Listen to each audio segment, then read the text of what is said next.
loaded with UVB filters but lacks when it comes to UVA1. Internet claims skin-like finish and waterproof.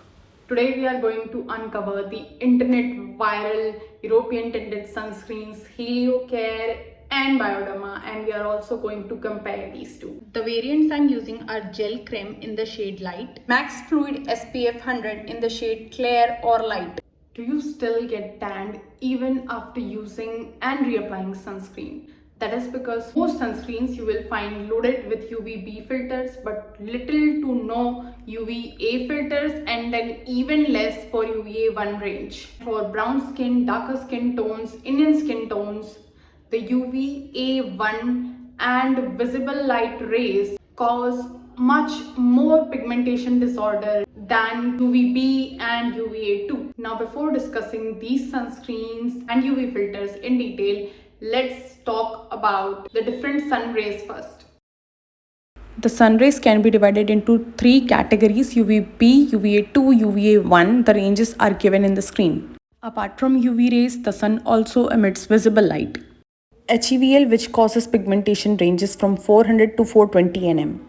Analyze closely the filters of most sunscreens and you will notice that most sunscreens don't even have any UV filter that protects against UVA1. But for darker skin, it is UVA1 and VL protection that is most important. Both contain 6 UV filters, but which one is actually good for UVA1 protection? Let's find out.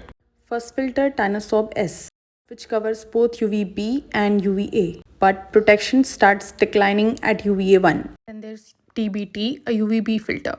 Then there is Evobenzone, which does provide some protection in the UVA1 range also, but it is also very unphotostable. Next is Polysilicon 15, absorbs UVB rays.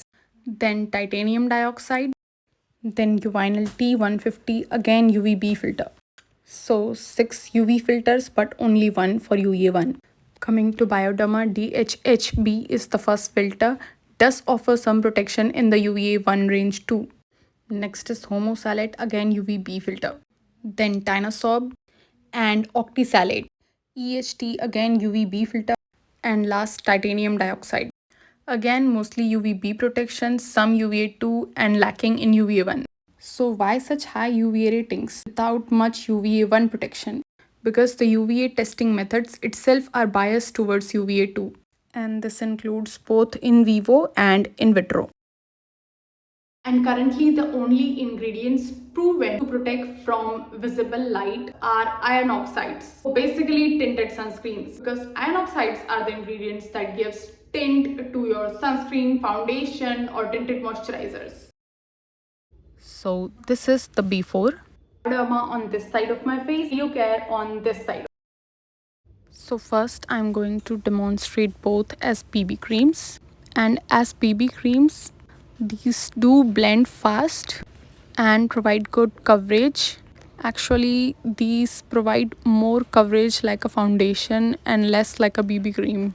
And if you use them in a sufficient quantity, they do provide coverage like a full coverage foundation. The finish of Heliocare, in my opinion, is more glowy as compared to Bioderma. I won't say Bioderma is matte, but it's definitely not as glowy finish like the Heliocare one. I have used the shade light or clear in both of these, and I don't think that there is much shade difference among these products. Now using these as a proper sunscreen, first I will be using the Bioderma on one half of my face. When used in a proper amount, I won't say it's the most difficult sunscreen to spread, but it's also not the easiest to spread. And the finish also, as I said, it's not like a BB cream. When you use it as a sunscreen, the finish is more like a full coverage foundation. Also, because we are using a lot of amount, this is definitely not like a skin like finish. It does look like you have applied some product on your face. I do not think it's properly catching on the camera how it looks exactly, but definitely it's not skin like finish. The finish of this is not too matte or too glowing. Now using the Heliocare one. As always, I will try not to edit or edit as less as possible the blending process of sunscreen. When compared to the Bioderma one, the finish of Heliocare one is definitely more glowy. I think it's also easier to use and blend as compared to Bioderma. But definitely none of these have the skin like finish as everyone on the internet is claiming. And when used in an adequate quantity like a sunscreen, it does tend to look like you have applied a lot of foundation on your face. Now coming to the reapplication, and this is the hardest part. I mean, unless your sunscreen has completely rubbed off, the Bioderma one is very difficult to blend. Now, I am someone who overlooks difficulty in blending, mismatching shades, or even heavy white cast.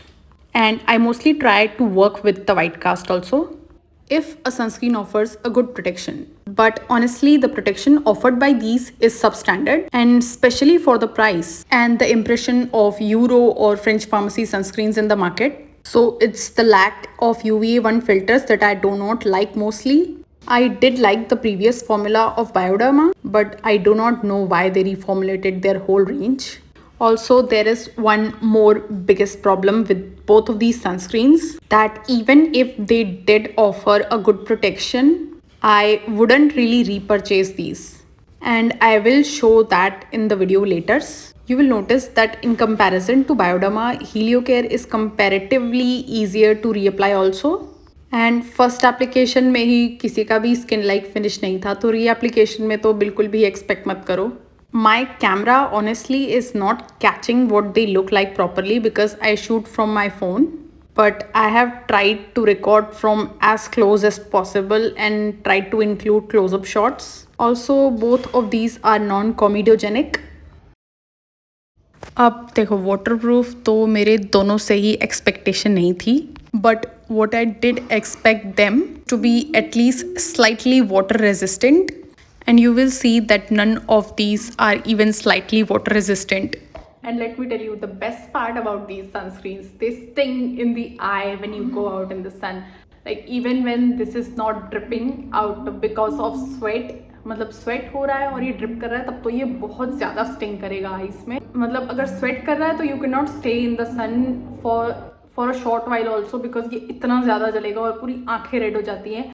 But even when you are not sweating, धूप नहीं होती तब तो ठीक है, but जब बहुत ज़्यादा धूप होती है, this is going to sting in the eyes like hell. और ये एक के साथ प्रॉब्लम नहीं है, ये दोनों के साथ होता है. मतलब I think Bioderma less sting करता है, but both of the sting in the I. Of this lack of UVA1 filters, I have started to prefer the non-nano mineral sunscreens.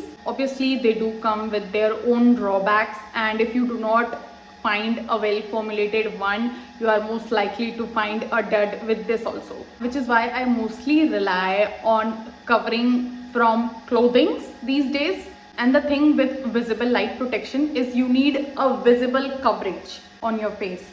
And clothes जो होते हैं वो फिजिकली कवर कर देते हैं उस पोर्शन को. And I can understand a lot of people saying that clothes do not protect well. That is because you are using a fabric that has warp and weft very far away from each other.